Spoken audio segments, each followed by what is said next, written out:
The alternative 93.9 KWSS and KWSS.org. My name is Jim Louvau, and you are tuned into the Louvau Show. Now, if you're new to the program, we do this each and every Sunday at the same time on the same channel here on KWSS. Fall is officially here, and we are in October, which means Halloween is just around the corner. I kind of feel like we started our Halloween a little early last week when we had Rob Zombie and John 5 on the program. Now, if you missed that or any of the past Louvau Show episodes, you can head over to facebook.com/The Louvau Show, and they're all archived, and you can replay them as much as you'd like.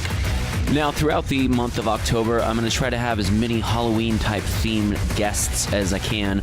This week will be no exception since I have Ash Costello from the band New Year's Day joining me on the Louvau Show this evening. Hey, what's going on? This is Craig Mabbitt from Escape the Fate, and you're listening to my favorite rock show, The Louvau Show, on KWSS 93.9 FM and KWSS.org. Joining me on the Louvau Show this evening is a little firecracker named Ash Costello from the band New Year's Day. Ash, how are you? Hi, Jim. Hi. I'm doing great. I was just working on some paintings for people and watching Great Gatsby. So when you're not making music, is painting something that you sort of do as an outlet that's something completely different than music? Yeah, I've been painting for like way longer than I ever started a band, and it's something that I always did to express myself, and it used to get me a lot of trouble, but I've always painted like a really bizarre, I guess you could call it morbid things compared to what a normal person would. In high school, and I was in painting class, I was always the one doing like human body dissections and things like that, and I got in trouble in school. They thought I needed therapy and actually put me in counseling.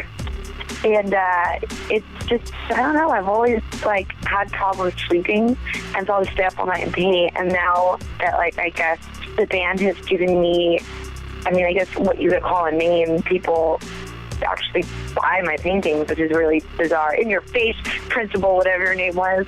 You know, it reminds me too, like when I was in high school, when I took one photo class when I was a kid, and obviously, you know, my outlet outside of music is photography. Uh-huh. And so I specifically remember I would always come in to class with all of these assignments that, you know, I would just keep taking photos of bands. And my teacher was like, you know, if you ever want to really be a photographer, you got to start taking photos of things that, you know, are outside of music. And now I'm like, in your face. In your face. Yeah, taking pictures of legends, and your photos are amazing, so. Thank you. In all their faces. New Year's Day has a bunch of stuff going on. Mm-hmm. The new video, Other Side, I just checked that out, and I see that Epidemic is coming out on November 18th. Uh-huh. And you're heading overseas, first time with our buddies in Escape the Fate. Yeah. And you're coming back and doing a tour of the States with the Birthday Massacre. Busy. Yeah, I mean, that's great. It's really good to see that, you know, after a little bit of downtime, you're going to be slammed with stuff. Why don't you tell me a little bit about the video and the EP and the touring? You know, I actually thought, and when we found out we weren't going to be doing any touring this summer, that we were just going to be making a record, I was so stoked. I was like, I'm going to go to the beach, probably not at the beach. I was like, I'm going to do things. You know, I'm going to have, like, I'm going to hang out with my friends, kick back, and that's so not what has happened. It's been, like, the busiest. And every week I, like, apologize to my friends and family. I'm like, I swear next week it's going to slow down, and then it just hasn't. But that's a good thing. I'm just, like, excited that we get to hang out with our buddies and Escape the Fate more. And I'm really scared to go to Europe. You know, I'm really excited, but I literally, like, last night had 2 nightmares about being on a plane. Like, I'm terrified of flying. Really? You're scared of flying? Yeah, no. I wish I could just, like, swim there. Yeah, you know, there's a lot of people I know that don't like flying, and they resort to Xanax to knock them out. And I'm not talking about, like, they use it, like, in, like, a recreational drug way, but, like, they literally have to use it to fly in order to be comfortable and sleep it off. That's what everyone keeps telling me. Either that or I'm just going to get hammered. Just hammered. It's safer than being in a car, they say. Yeah, which is probably true, but it sure doesn't feel that way. Sure doesn't. I can definitely relate to some scary flights, and I'm sure that you will have safe travels, and you know you'll have the fellas with you, and I'm sure they can talk you off the ledge. Yeah. So tell me a little bit about the EP. Like I said, I know it comes out on November 18th, and give me some of like the decision process in doing an EP as opposed to a full length. I don't know what it is in New Year's Day, but we have to work, I feel, a little bit harder than what you would expect a band kind of growing would work. I feel like we'll take 3 steps forward, like 1 step back, and we kind of weren't really having the best relationship with our record label, Century Media, and we had parted ways, and we were like, well, we can wait to get signed. We were talking to labels and things like that. We were like, we can wait to get signed to put out an album, or we can do one on our own in the meantime and just do what we want to do, write the kind of music we want to write. We're completely free, and like, why not do that, So that's kind of the decision behind it. There wasn't really too much thinking behind it. We just thought it was time for the music, and we didn't want to wait, and we didn't really have time to do a full length, so we thought, well, let's just do a kick-ass EP and get kind of our feelings that we've been bottled up out, at least.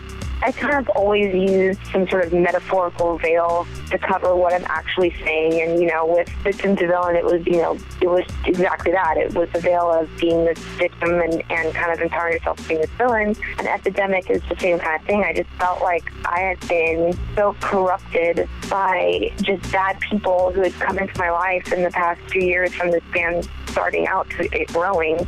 And I just felt like I legitimately was infected with negativity. As kind of corny as it sounds, I felt like I was drowning in just life. And so that's why we decided to go with the theme Epidemic and infection and disease, and kind of crawling your way back out of all of that and finding yourself and trying to be a healthy person again. Yeah, that's great. Music for people like us is therapeutic, and it's healthy to get it out, and to have the chance to have a platform where you can express yourself, where other people can relate to it. It's something that's good for them. It's a rare opportunity that we have. So yeah, it's really cool that you use it that way. Let's talk about some of the lineup change issues that you've had. I see that you're down to 4. Yeah, Jake is no longer with us. He's always had, I guess he had a knee injury when he was younger, and he's always kind of complained about his knee. And I don't know if you've noticed, if you look at live pictures, you can see that he wears knee brace. And he hurt his knee pretty badly, and he's going to need knee surgery. So he had to bow out. So are you going to stay a 4-piece, or are you thinking about bringing somebody on for touring, or what's your game plan? I don't know. I feel like we have a lot of people reaching out to us asking to audition, and we have some people in mind, but right now we've been so freaking busy, we haven't even barely had time to focus on a 5th member. That's how busy we've been. It's been nonstop. So I think we're thinking about it, but we haven't come to any decision yet. I personally love having 5 people, so I do too. I'm leaning more towards that. I think having 2 guitar players just makes the live sound just sound so much bigger and more like a recording.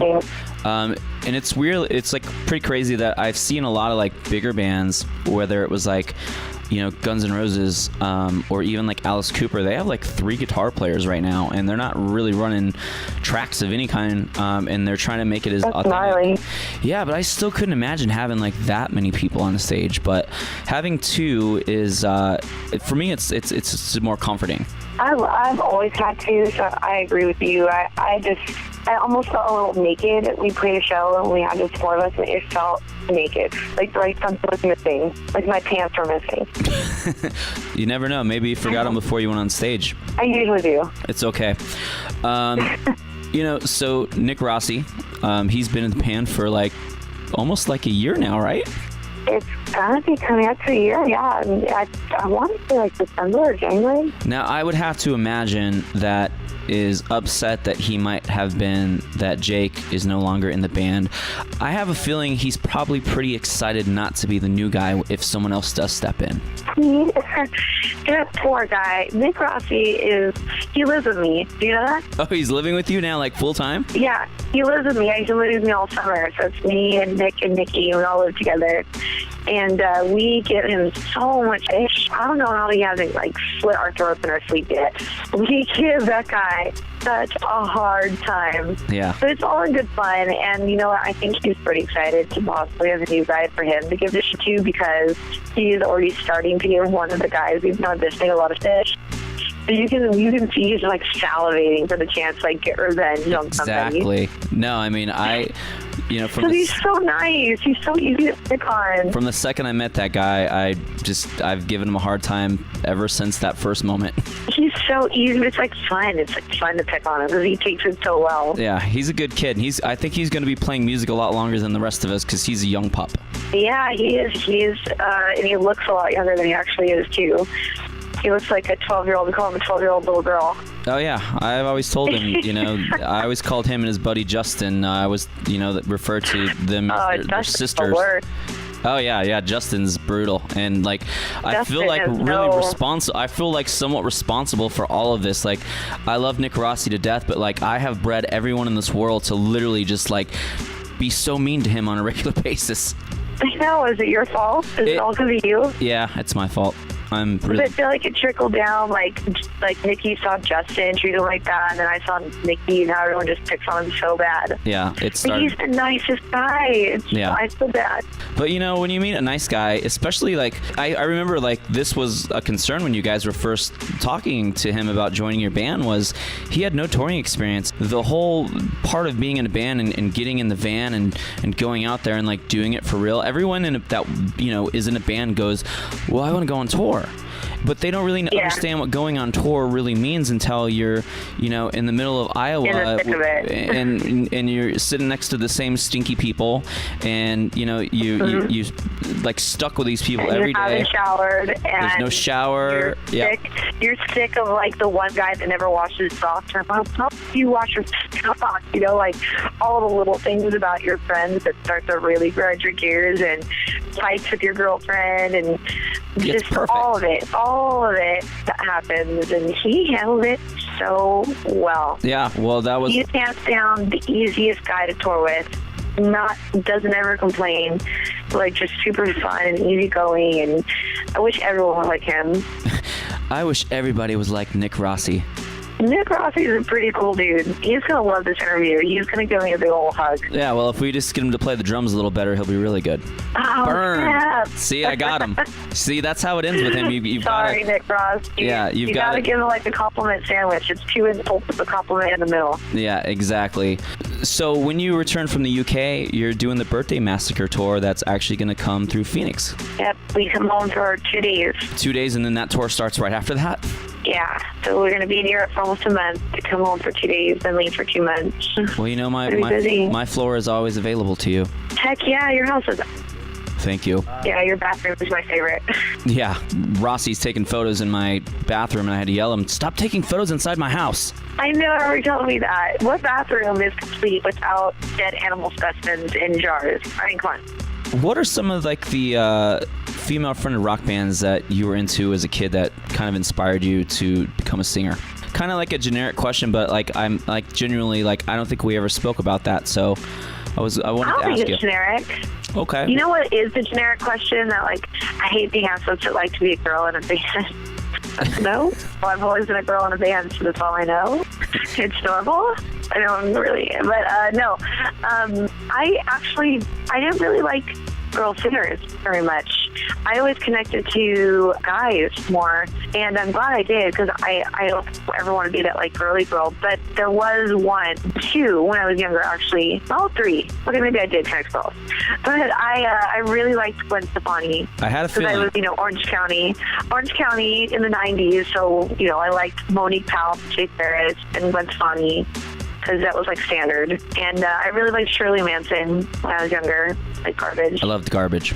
When I started really listening to music as a teenager, I connected to Tim Armstrong and Davey Havok and Gerard Way, more so the dudes, and Brandon Boyd of Incubus, which is a really odd one for me, but just something about him I really connected to, and I was more influenced by guys, I think. That's cool. I actually had Jade from AFI on the show last week. So. Oh, that's awesome. Yeah. We actually got to co-write a song with Jade. Oh, really? On the new stuff? No, actually, this was supposed to be for Victim to Villain days, but the song never saw the light of day. But it was really cool because I had never met any member of AFI, and it was really neat to sit down, just me and him, and write a song with one of my heroes.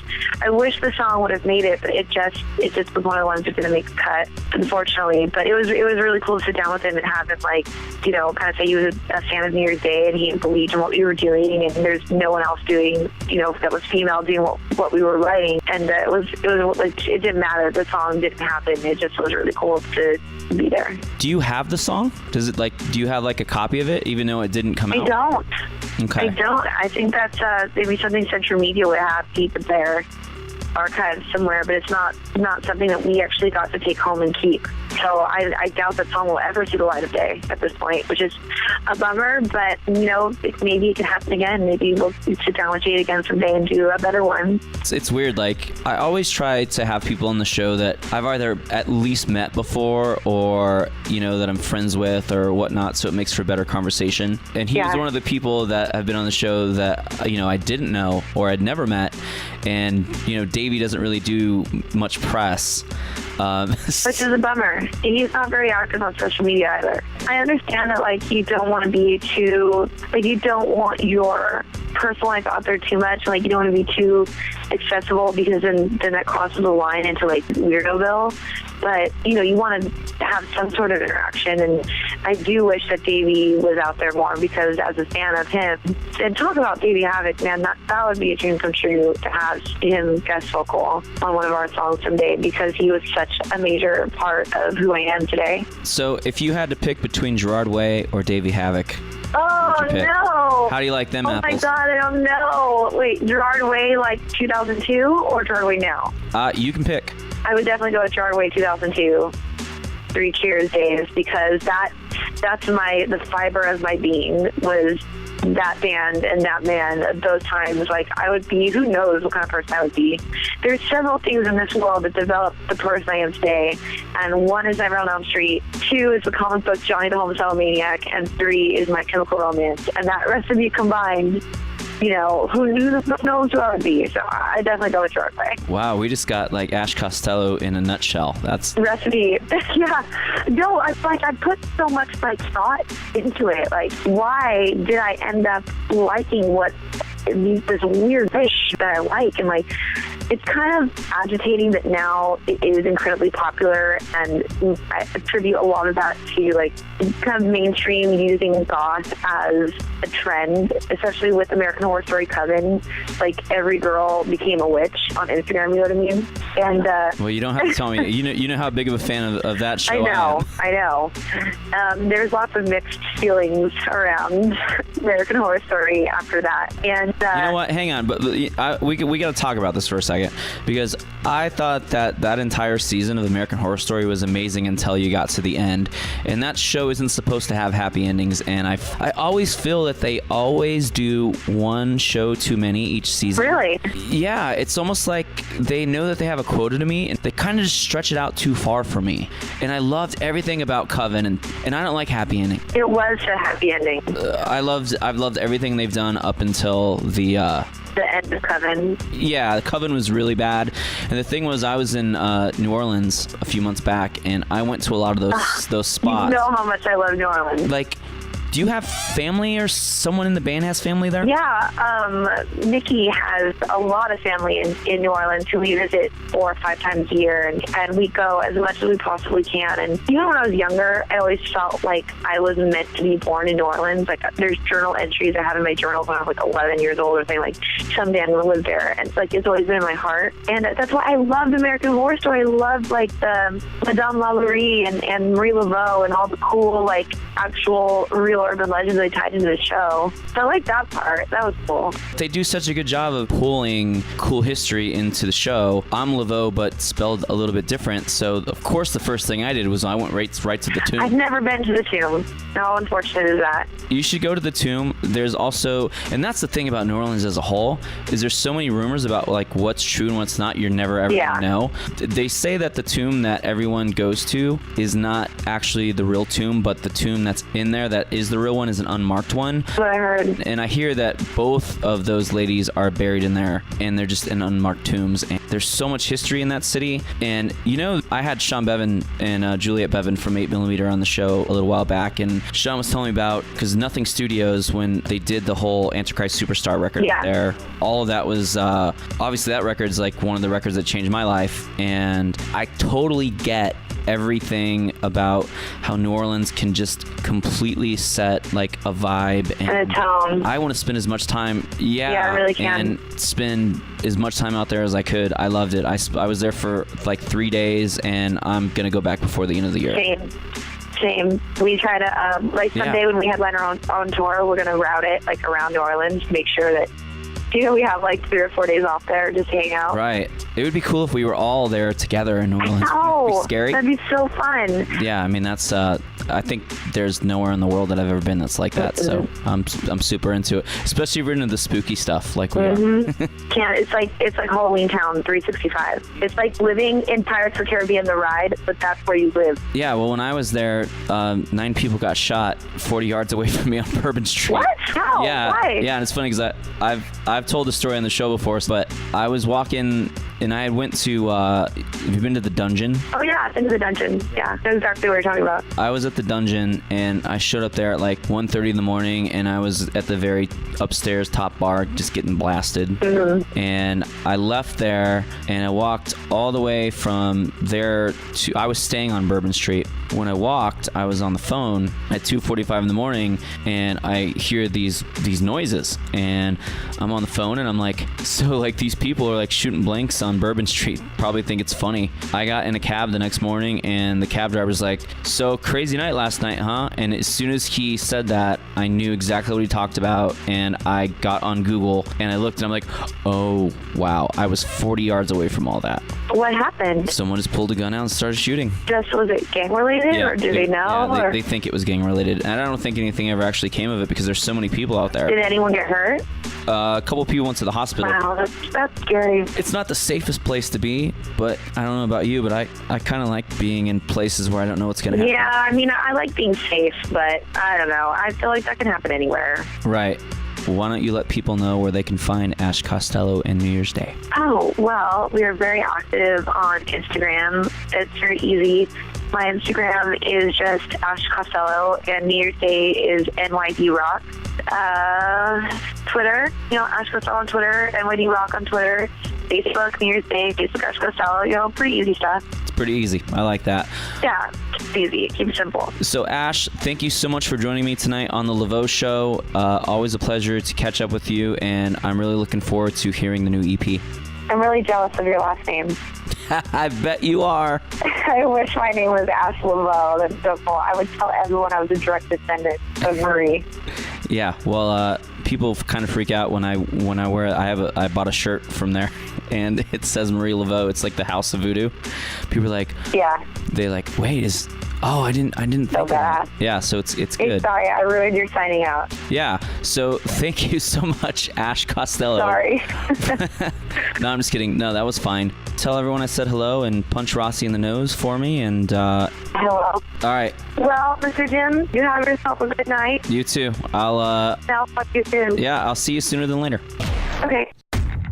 And as the clock strikes midnight or close to it here on the Laveau Show, I'd like to thank each and every one of you for tuning in to S1E18. Also like to thank Ash Costello from New Year's Day for joining me. Very excited to see them real soon. And as always, don't forget you can head over to the Facebook page at facebook.com/The Laveau Show to check out this or any of the past episodes. We'll do it all again next week.